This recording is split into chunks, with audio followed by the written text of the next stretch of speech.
Então, gente, vamos começar a falar sobre o último tópico dessa primeira parte da matéria, tá? Mudanças de bases.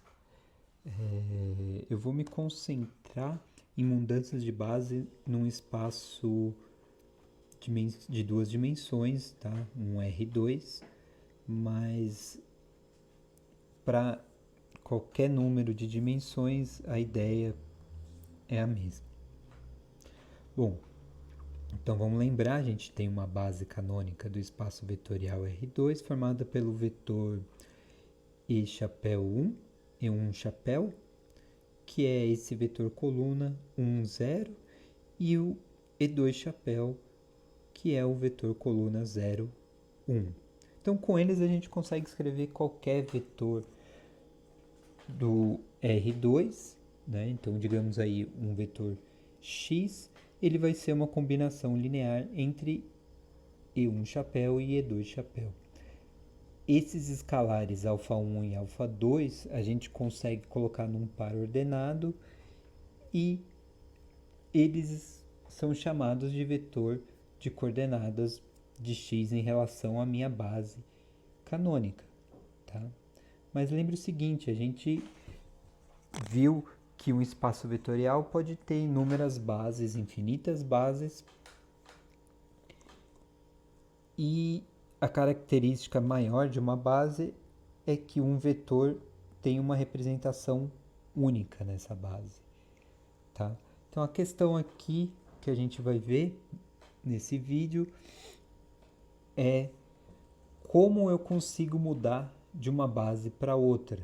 Então, em física, inúmeras vezes vocês vão estar no cartesiano, num plano cartesiano retangular, só que o seu problema é esférico. Então você tem que mudar desse retangular para um esférico. Às vezes você está num esférico e você quer mudar para um cilíndrico e assim por diante. Então a ideia que a gente vai fazer aqui é isso, tá? Então vamos começar aí com um exemplo, tá? Então sejam dois vetores, o 1 e o 2, tá? Eles estão na base canônica, e eles são vetores linearmente independentes, então eles formam uma base para o R2. Lembra o último teorema que eu passei em aula e tente pensar o porquê que eu estou afirmando isso. Por que esses dois vetores, por eles serem LI, eu não preciso mostrar mais nada para eles serem uma base de R2. Simplesmente o fato deles serem LI transforma eles numa base R2. Pense nisso, tá?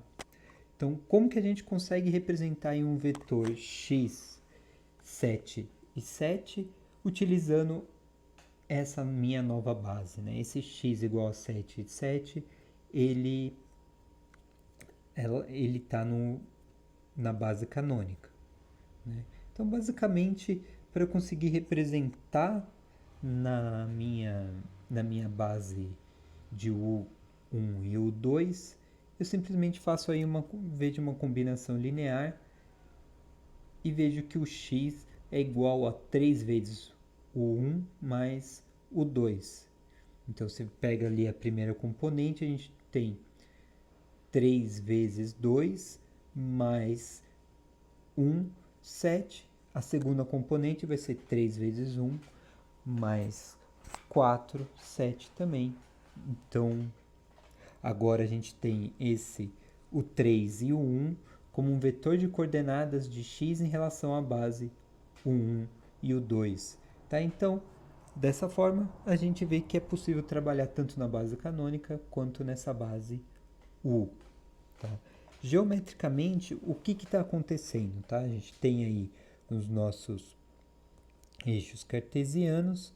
Quando a gente está na base canônica, a gente trabalha com dois vetorzinhos aí, E1 e E2, tá? Olhem ali embaixo em amarelo no gráfico.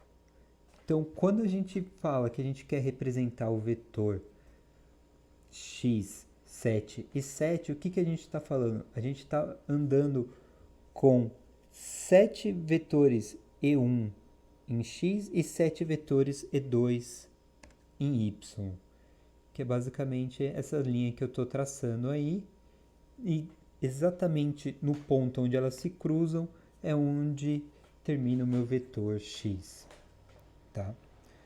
Só que agora eu quero mudar de base, eu quero trabalhar com uma outra base, quero trabalhar com essa base que é o 1,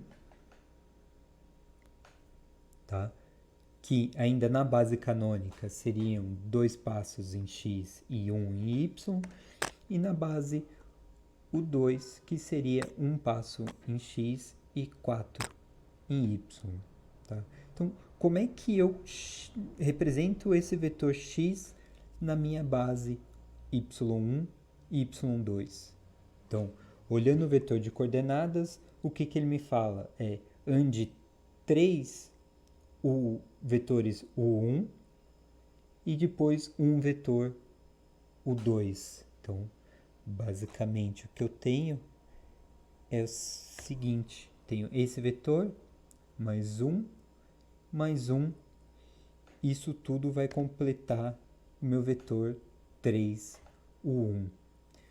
Depois que eu andei esse 3 vezes U1, eu vou andar uma vez U2 nessa direção e eu chego exatamente no mesmo ponto. Tá joia? Então, geometricamente, pensando em vetores mesmo, a gente tem isso, lembrando que quando a gente fala de um espaço vetorial, a gente pode estar falando de funções também, né? Meu espaço de polinômios, por exemplo, é um espaço vetorial, cada polinômio a gente chama de um vetor, ou espaço de matrizes, cada matriz a gente também chama de um vetor. Então, não se limitem a pensar que o vetor é simplesmente uma setinha. Tá bom? Então, a ideia agora é como que eu faço para mudar de uma base para outra, tá? Então, eu tenho aí um vetor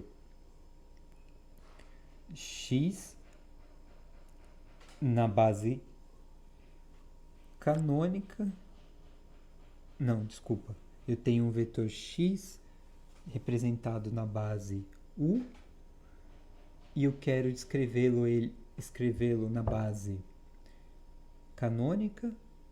E o problema 2 é o contrário. Eu tenho X na base canônica e eu quero encontrar as coordenadas em relação à base U1. Então, aqui embaixo a gente tem mais ou menos aí uma representação um pouquinho mais simples. Então, tenho a minha base U, eu quero mudar para a base E, depois a base E para a base U.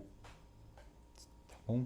Então, para a gente fazer isso, vamos fazer na prática, considerando dois vetores aí, o U1 como 3, 2 e o U2 como 1, 1. Tá? Então, o primeiro passo é, eu vou escrever esse meu vetor U1 na base canônica e o U2 na base canônica. Então, aqui a gente vê, fica U1 igual a 3E1 mais 2E2. E o 2 fica E1 mais E2, né? Sem muita complicação, sem muito problema. Aí a gente substitui isso no meu vetor X. Por quê? O que vai acontecer? Eu manipulando os meus vetores aqui, eu consigo escrever X como E1 vezes 3α1 mais α2, mais E2, 2α1 mais α2. Tá? Então veja que agora eu estou escrevendo o X em termos dos vetores da base canônica, não mais em termos dos vetores da base U. Tá? Então esse 3α1 mais α2 e o 2α1 mais α2 nada mais são que as componentes do vetor coordenada em relação à base E. Então lá embaixo, agora vocês veem que eu coloco x igual a 3α1 mais α2 e embaixo 2α1 mais α2. Esse é o meu vetor coordenada. Tá? Se eu modifico um pouco essa matriz e agora escrevo com uma multiplicação de duas matrizes, eu fico com com a primeira coluna 3 e 2 e com a segunda coluna 1 e 1, essa matriz multiplicada por um vetor coluna α1, α2. Tá? Eu vou chamar de U essa matriz 2 por 2, tá? E vejam que a primeira coluna nada mais é do que o primeiro vetor, o 1, e a segunda coluna, o segundo vetor, o 2. Então, pensando em termos aqui da equação da esquerda inferior, a gente vai ter o quê? Meu vetor coordenada na base E, que é esse vetorzinho x, vai ser igual a matriz U vezes um vetor coluna alfa. Tá? Então, é basicamente o que eu mostro aqui. Eu tenho o vetor na base canônica x, ele vai ser igual a U vezes o vetor alfa, que contém as coordenadas na base U. Então, se eu tenho um vetor na base U, as coordenadas de um vetor nessa base, eu multiplico elas pela matriz U e a gente obtém um vetor coordenadas na base canônica. Tá? Essa matriz U a gente vai chamar de matriz mudança de base de U do 1, U2 para E1 chapéu, E2 chapéu. Ok? O inverso segue o mesmo raciocínio. A diferença é que agora, do lado esquerdo, a gente tem o meu vetor de coordenadas da base U1, U2, e do lado direito a gente tem a inversa da minha matriz U e o vetor com coordenada da base canônica. Tá bem? Então, só para fixar um pouco, quando eu tenho a mudança da minha base U para a base canônica, eu consigo calcular a minha matriz mudança de base simplesmente colocando os meus vetores U1 e U2, um em cada coluna da minha matriz. Então aí eu obtenho a minha matriz U. E se eu quero fazer o processo inverso, sair da base canônica e ir para a base U, o que eu faço é calcular a matriz inversa dessa matriz mudança de base, que é simplesmente essa multiplicação que está aqui embaixo, que é U vezes a inversa é igual à matriz de identidade. A matriz de identidade é aquela matriz onde as diagonais, toda diagonal é igual a 1 e todo o resto da matriz é zero. Tá, ok? Então vamos fazer um exemplo pensando nisso. Então a gente tem aqui os vetores U1 e U2 e o vetor x expresso na base canônica. Então 7 e 4 são as minhas coordenadas na base canônica. Então a minha matriz mudança de base vai ser 3, 2 na primeira coluna e 1, 1 na segunda coluna. Então, para calcular as minhas coordenadas na base U, eu vou ter que inverter essa matriz. Então, eu faço essa matriz U vezes a matriz inversa. A matriz inversa eu não sei, então eu coloquei aí as variáveis A, B, C e D. Então, eu tenho que resolver aí um sisteminha de 4 equações para achar a minha matriz inversa, que vai ser 1, menos 2, menos 1 e 3. E aí acabou o meu problema. Eu simplesmente multiplico essa matriz pelas coordenadas do meu vetor x e eu obtenho que as coordenadas desse vetor x na base U em relação à base U vai ser 3 e menos 2. Ou seja, x vai ser igual a 3 vezes o 1 menos 2 vezes o 2. Tá? Agora a gente pode fazer de um outro exemplo. Eu tenho dois vetores aí B1, B2 e x e eu quero encontrar a matriz mudança de base de E2 para E1. e aí determinar as coordenadas de 1 desse x 1, 2 em relação a B1 e B2. Tá bom? Então, vamos fazer tudo desde o começo. Eu primeiro escrevo B1 em termos de E1 e E2 e B2 em termos de E1 e E2. Tá? Aí eu pego um vetor qualquer, que é uma combinação linear dos vetores B1 e B2, então α1 e α2 são as coordenadas, meu vetor coordenada em relação à base B1 e B2. Eu modifico agora esse vetor para escrever o que? Em relação à minha base canônica E1 e E2. Então eu tenho α1 menos α2, α2 é a primeira componente do meu vetor coordenada e menos α1 mais 3 α2 é a segunda componente do meu vetor coordenada. Então eu reescrevo isso numa matriz 2 por 2 multiplicada por um vetor coluna α1, α2.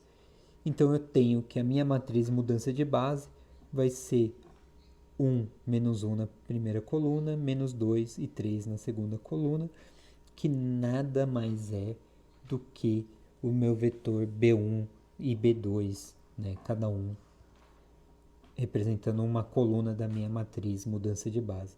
Então, se eu quisesse fazer direto já, pegar a matriz mudança de base de E para B1, vai ser o vetor B1 e o vetor B2 sem problema algum, tá bom?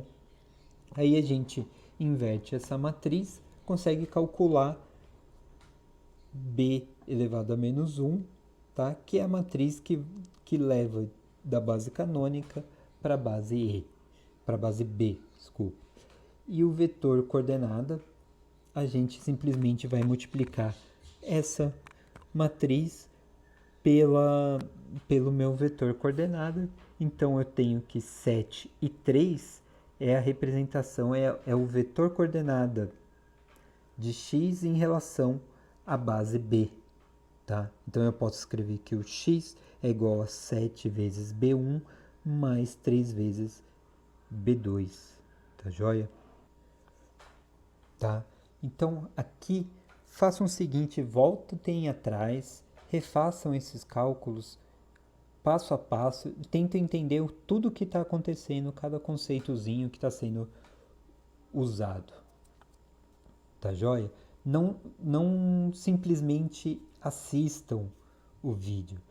Nossa memória precisa de que a gente escreva para a gente conseguir guardar, tá bom? Senão vocês vão ter a ideia que estão entendendo e não estão entendendo. Ou vocês vão ter a ideia que não estão entendendo nada e vão desistir, tá joia? Então escrevam, voltem agora, aproveitem que o vídeo tem essa possibilidade, voltem um pouco e refaçam isso, tá joia?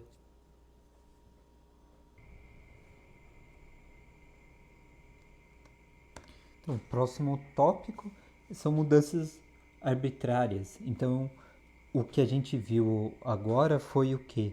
Uma mudança de um vetor para uma base canônica e da base canônica para esse conjunto de vetores.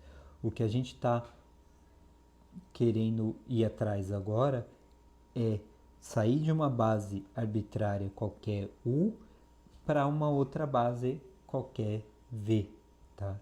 E eu estou afirmando que existe aí essa matriz S, que é exatamente essa mudança de base. Tá? Então, na equação 1, a gente tem o quê? Que o vetor coordenada na base U vai ser igual a matriz mudança de base S vezes o vetor coordenada em V. Tá? Então, a gente vai começar pensando de uma forma um pouquinho diferente. Tá? Veja que o vetor coordenada de V1 na base V vai ser simplesmente 0. Tá? Da mesma forma, o vetor V2 vai ser igual a 0, 1 na base V1, V2. Tá? Então agora a gente vai pegar esses vetores coordenadas que são simples e vamos transportar eles para a base U. Fazendo como? Usando a equação 1. Então, aqui em 2 e em 3, a gente tem que as coordenadas de V1 na base U vão ser iguais a matriz mudança de base vezes 1, 0. Então, isso resulta num vetor coluna I, que é S1 e S11 e S21.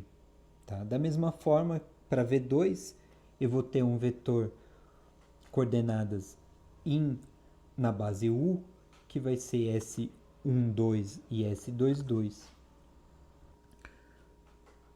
E com esses vetores coordenadas, então a gente consegue escrever a forma vetorial de V1 e V2 dessa forma em termos de U1 e U2. Então veja, eu tenho que o meu vetor V1 vai ser igual a S11, U1 mais S21, U2. Tá? Então essas são S11 e S21, são as coordenadas que eu obtive na equação 2. Eu consigo escrever isso tudo numa forma de matriz e veja que a matriz 2 por 2 nada mais é do que a minha transposta, tá?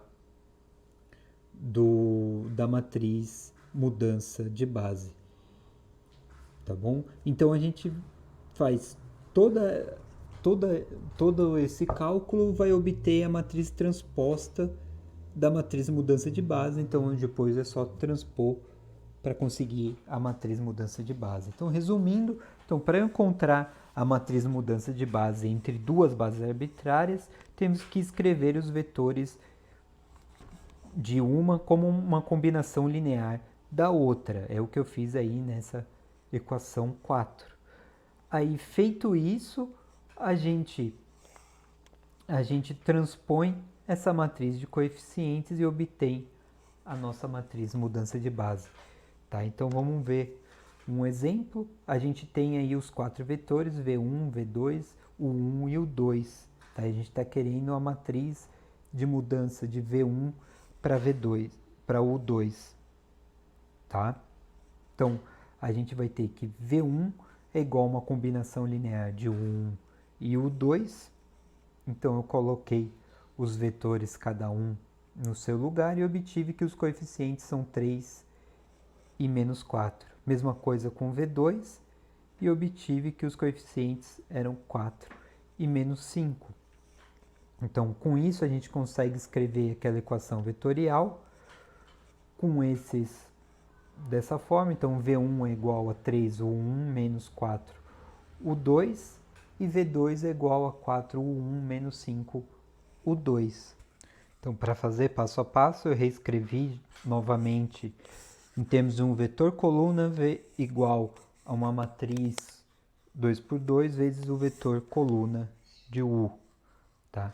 Então, a gente transpondo essa matriz 2 por 2, a gente obtém a matriz mudança de base dos vetores de V em relação ao U1 e U2. Então, essa matriz S, que a primeira coluna é 3 menos 4 e a segunda coluna 4 menos 5, é a matriz mudança de base dos vetores V2 de V para U.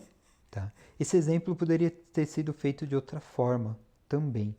Em vez de eu pegar direto a transformação de V para U, eu poderia fazer uma transformação de V para a base canônica, né, que seriam simplesmente os vetores de V em cada coluna, né?